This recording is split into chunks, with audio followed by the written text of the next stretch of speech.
मटर के समोसे।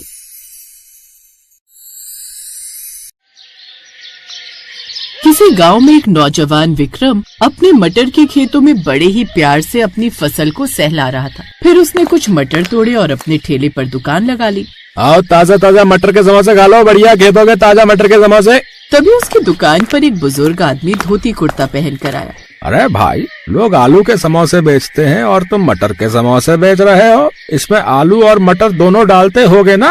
साहब, इस गांव में नए लगते हो। खैर, मैं इसमें ना आलू मिलाता हूँ, न नमक न मसाले, सिर्फ कच्चे मटर भरकर बनाता हूँ, और वो भी आपके सामने बनाऊंगा। अरे मैं नया नहीं हूँ भाई, मैं जवानी में इसी गाँव में रहता था। वैसे ये कच्चे मटर का अनोखा समोसा कितने का दिया भाई? सिर्फ 1 रुपए का है साहब। क्या आपकी 1 रुपए की भी औकात नहीं है क्या? इतने में वो आदमी भड़क गया। ये कैसी बातें कर रहा है? तमीज नहीं है क्या?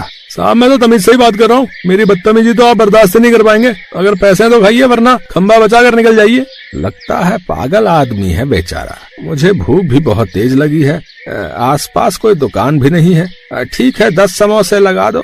विक्रम ने उसके सामने ही समोसे बनाने शुरू किए। उसने मटर छीले और कच्चे ही समोसे के अंदर भर दिए, फिर फ्राई करके उसे दे दिए। उसने पहला समोसा खाया, बहुत अच्छा लगा। फिर दूसरा खाया। इस तरह वो कुछ ही देर में 10 समोसे खा गया। 10वां समोसा खाते ही उसके मुंह से अचानक कुछ निकला। जब मैं जवान था तब इस गांव का सरपंच था। मैंने इन गांव वालों को खूब लूटा। सबकी जमीनें अपने नाम करवा ली, सबके जेवर अपने पास गिरवी रखवा लिए, यहाँ तक कि लोगों के घरों से पैसा भी चोरी करवा लिया। मैं सारा धन लेकर इस गांव से रातों रात भाग रहा था, लेकिन तभी किसी लड़के ने मुझे भागते हुए देख लिया और मुझे पकड़ लिया। अंधेरे में मैं उसका चेहरा नहीं देख पाया। मैं घबरा गया, इसलिए उसे वहीं मार दिया और इसी गांव के इकलौते मटर के खेतों में उसे दफन कर दिया। फिर मैं यहाँ से हमेशा के लिए भाग गया। अरे ये क्या बोल रहे हो साहब? खुद इतने बड़े पापी हो और मुझे बदतमीज बोल रहे थे? अरे नहीं नहीं, ये सब मेरे मुंह से कैसे निकल गया? ये लो पैसे पकड़ो, मैं चलता हूँ। पैसे देकर वो तुरंत वहाँ से गांव के अंदर चला गया। वो बड़े ही ध्यान से पूरे गांव को देख रहा था। इस गांव में कोई पुराना आदमी तो बचा ही नहीं। मैंने सबको लूट लिया था ना, इसलिए शायद सब गांव छोड़कर भाग गए होंगे। जाकर इन लोगों से मिलता हूँ। कोई पुराना होगा तो वो मुझे पहचानेगा ही नहीं, क्योंकि अब मैं बूढ़ा हो चुका हूँ। खैर, वो कुछ गांव वालों से मिला, उनसे बातचीत करने लगा। तभी उसने बताया, वैसे लड़कों, तुम्हारे गांव में सबसे अच्छी चीज मुझे लगी मटर के समोसे। चौराहे पर जो लड़का मटर के समोसे बेचता है वो थोड़ा बदतमीज है, लेकिन उसका स्वाद बड़ा अच्छा है। चाचा, लगता है किसी पागल खाने से छूट के आए हो। इस गांव में कोई समोसे वाला है ही नहीं। ये लोग मुझे पागल कह रहे हैं, लेकिन मुझे तो लगता है उस समोसे वाले के साथ साथ इस पूरे गाँव का दिमाग खिसका हुआ है। चलता हूँ यहाँ से, कुछ दूसरे लोगों से मिलता हूँ।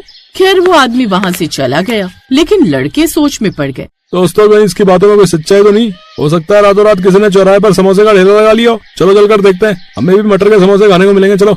वो लड़के चौराहे पर गए। वहाँ पर बाकी कुछ दुकानें तो थी, लेकिन समोसे की कोई दुकान नहीं थी। उन लोगों ने कई लोगों से पूछताछ भी की, लेकिन सब ने मना कर दिया। अरे लड़कों, यहाँ कोई समोसे वाला नहीं है। किसने बता दिया तुमको? अरे वो बुड्ढा सच में किसी पागल खाने से छुटकर आया होगा। चलो वापस चलते। लेकिन कुछ दिनों बाद एक औरत विक्रम की दुकान पर आई। मटर के समोसे? तुम सिर्फ मटर के समोसे बनाते हो क्या? हाँ, और मैं समोसे आपके सामने बनाऊंगा। इसमें ना मैं नमक डालूंगा ना कोई मसाला, सिर्फ कच्चे मटर भरकर फ्राई करूंगा। स्वाद न मिले तो पैसे नहीं लूंगा, और एक समोसा सिर्फ 1 रुपए का है, और ये तुम्हें खाना ही पड़ेगा।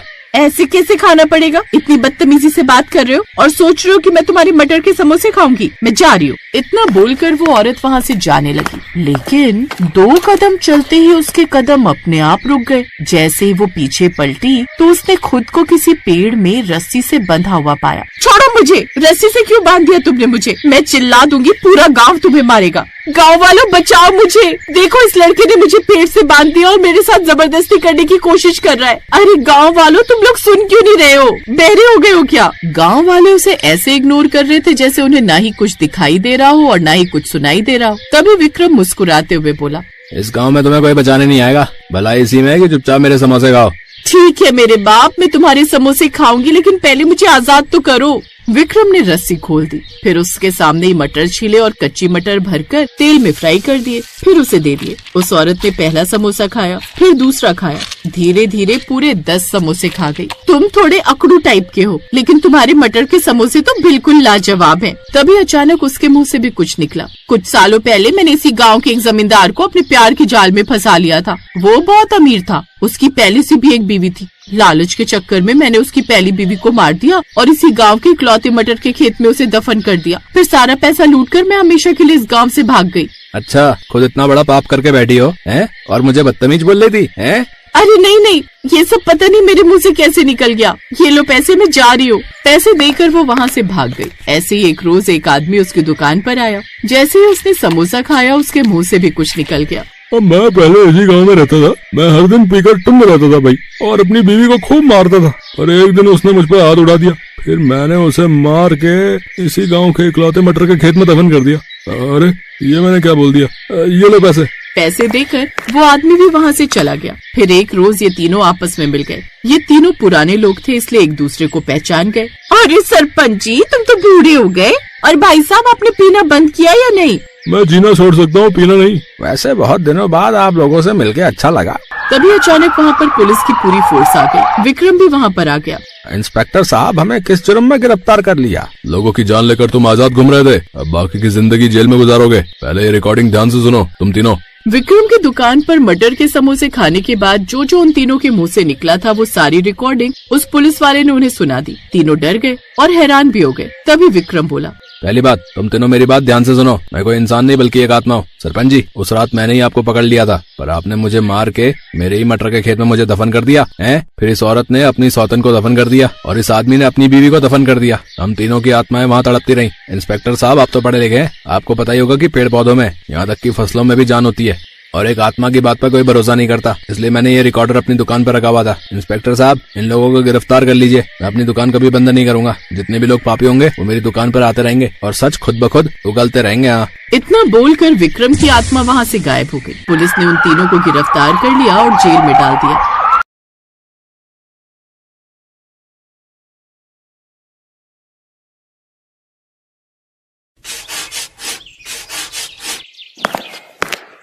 बड़ी जल्दी उठ गया भोला।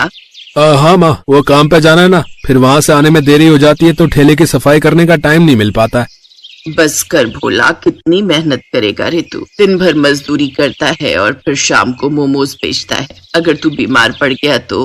अरे कुछ नहीं होगा मुझे, मैं ढेर सारे पैसे कमाऊंगा ताकि सबसे पहले आपका अच्छे से इलाज करा सकूं और फिर आपको हवाई जहाज में ले जाऊंगा काशी घुमाने। हाँ।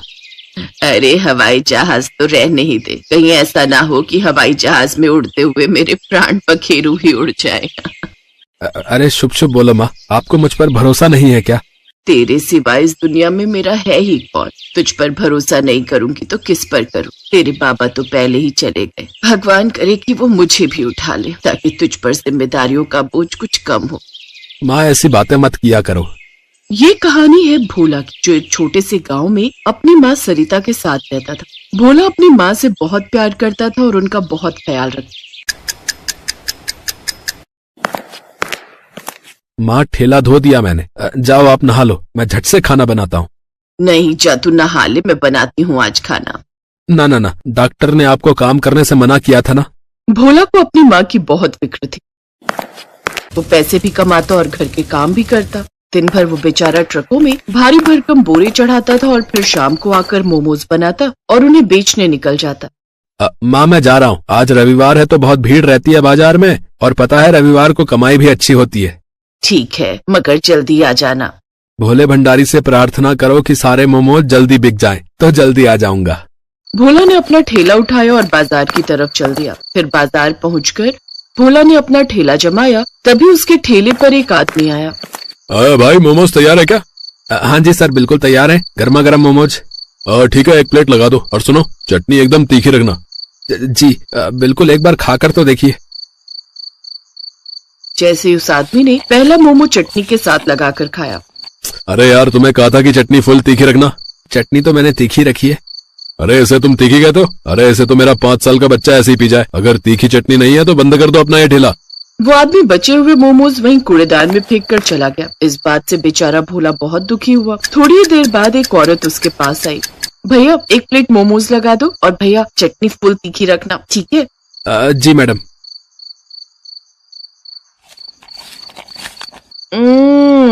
भैया मैंने कहा था आपसे कि चटनी फुल तीखी लगाना, और इससे बढ़िया तो मैं बर्फी खा लेती। पर मैडम ये तो काफी तीखी बनाई है मैंने।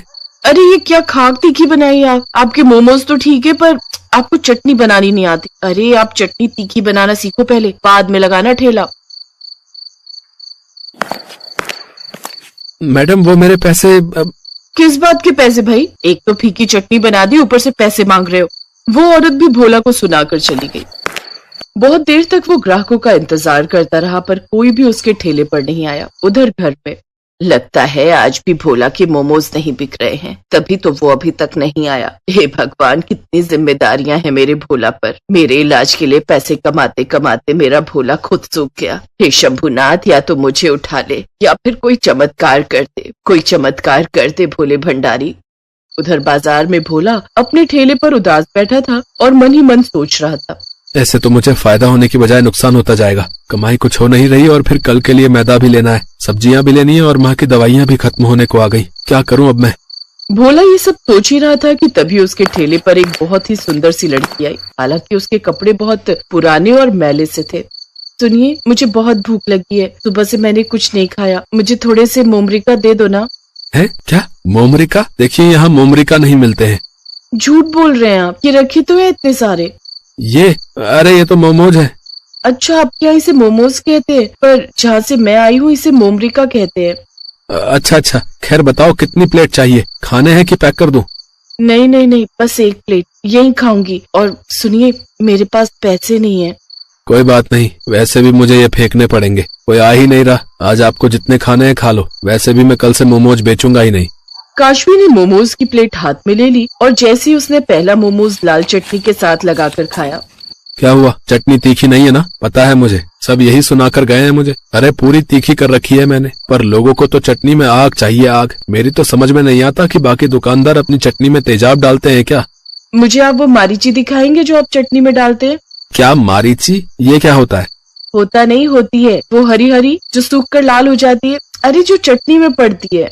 पता नहीं कहाँ से आई हो तुम मोमोज को मोमरिका कहती हो और मिर्च को मारीची कहती हो। खैर, और खाओगी? हाँ, चटनी इतनी भी बुरी नहीं है, 1 प्लेट और दे दो ना। काशवी भूखी थी, इसी वजह से वो देखते ही देखते 3-4 प्लेटें मोमोज खा गई। फिर काफी देर बाद, तुम्हें जाना नहीं? अरे अपने घर जाओ।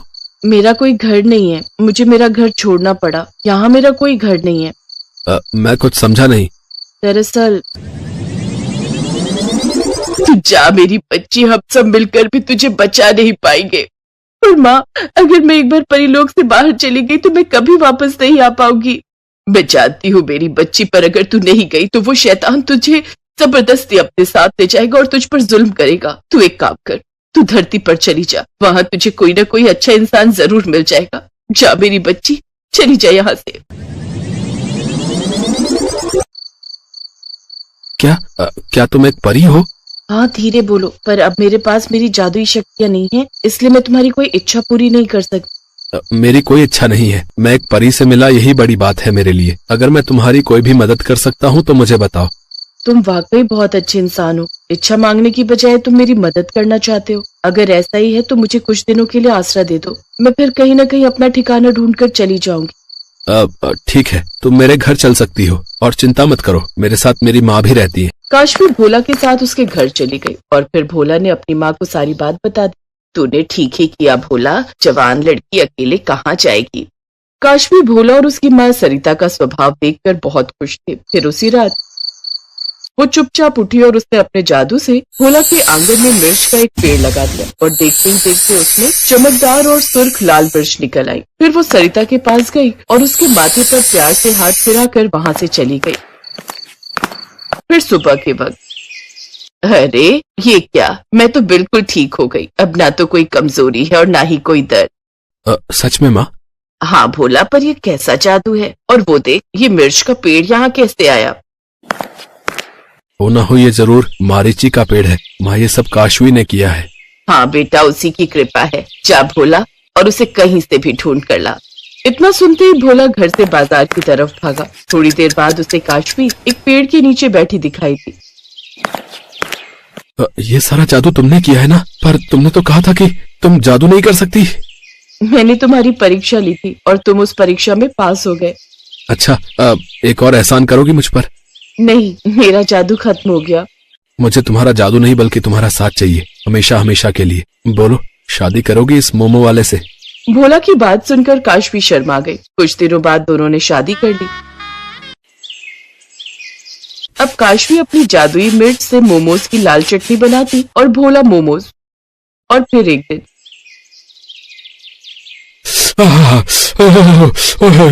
अरे भाई, मजा आ गया भाई। क्या तीखी लाल चटनी है। वाह वाह वाह। हाँ भैया, सही कह रहे हो। इससे तीखी चटनी तो मैंने आज तक नहीं खाई। भैया एक काम करो, 3 प्लेट पैक भी कर दो। काशवी की मारीची से बनी लाल चटनी की वजह से भोला की दुकान चल पड़ी थी और भोला के रूप में काशवी को भी एक अच्छा जीवन साथी मिल गया था।